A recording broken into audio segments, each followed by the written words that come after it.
Положение было определено хозяевами.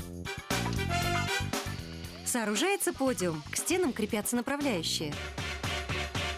К ним полукругом гипсокартон.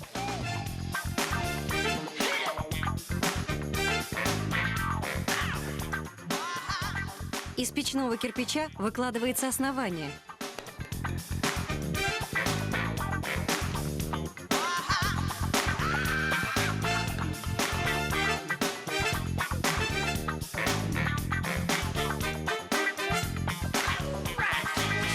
Сверху цементно-песчаная смесь.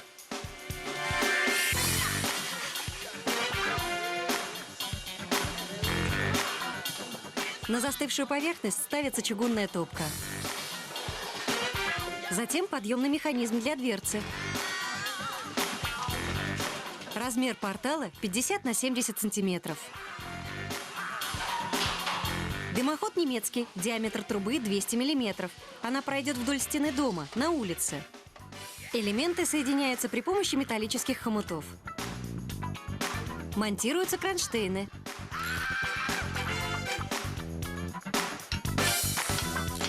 Они будут держать трубу.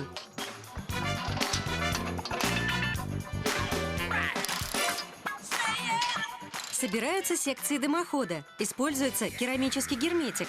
Это исключает попадание воздуха и влаги внутрь системы.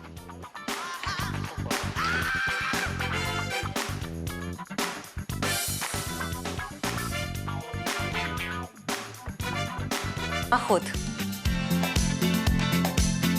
Так как хозяева проживают здесь постоянно, и ремонт на втором этаже ими был уже сделан, мы приняли решение вынести дымоход на улицу и зафиксировали его на внешней стене дома. Чтобы обеспечить беспрерывную тягу, мы используем двухконтурный утепленный дымоход, так называемый сэндвич. Он состоит из двух труб, керамической внутри и стальной снаружи, между которыми проложен негорючий базальтовый утеплитель шириной 60 мм.